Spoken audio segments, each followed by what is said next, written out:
Secret মশলা দিয়ে একদম অনুষ্ঠান বাড়ির মতো শুক্তো বাড়িতেই খুব সহজে বানিয়ে নিতে পারবে। তার জন্য এখানে আমি সব রকম সবজি কেটে নিয়েছি। কড়া গরম করে একটুখানি পাঁচফোড়ন আর রাঁধুনি আমি শুকনো খোলায় ভেজে তুলে নিয়েছি। এদিকে আলু, কাঁচকলা, পেঁপে, বেগুন, সজনে ডাঁটা সব কিছু কেটে নিয়েছি, সাথে করলাও কেটে নিয়েছি।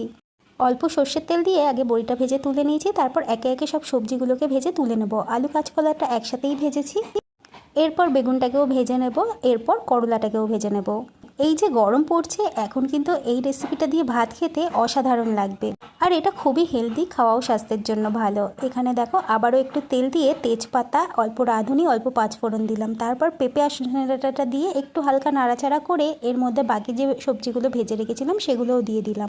বেগুনটাকে আমি এখন অ্যাড করব না, পরে অ্যাড করব। একটুখানি গাজরও দিয়েছিলাম, তারপর দিলাম হাফ চামচ আদা বাটা, একটুখানি জিরে গুঁড়ো আর নুন, তারপর একটু নাড়াচাড়া করে এর মধ্যে বেশ কিছুটা জল দিয়ে দিলাম।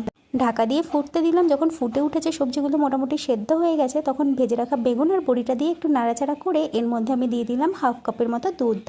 এর মধ্যে দিয়ে দিলাম 2 চামচের মতো সর্ষে পোস্ত বাটা আর 1 চামচের মতো চিনি। তারপর ভালো করে নাড়াচাড়া করে এর মধ্যে ভেজে রাখা করলাটাও দিয়ে দিলাম। ঢাকা দিয়ে 5 মিনিট মতো ফুটতে দিলাম। যখন একদম মাখা মাখা হয়ে যাবে, এর মধ্যে পাঁচফোড়ন আর রাঁধুনির গুঁড়োটা দিয়ে দিলাম, যেটা আমি আগেই শুকনো খোলায় ভেজে রেখেছিলাম।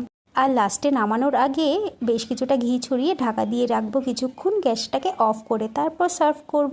অসাধারণ লাগে খেতে, একবার এইভাবে বানিয়ে দেখো। আর রেসিপিটা তোমাদের কেমন লাগলো অবশ্যই কমেন্ট করে লিখে জানিও। চলো নেক্সট রেসিপিতে দেখা হচ্ছে।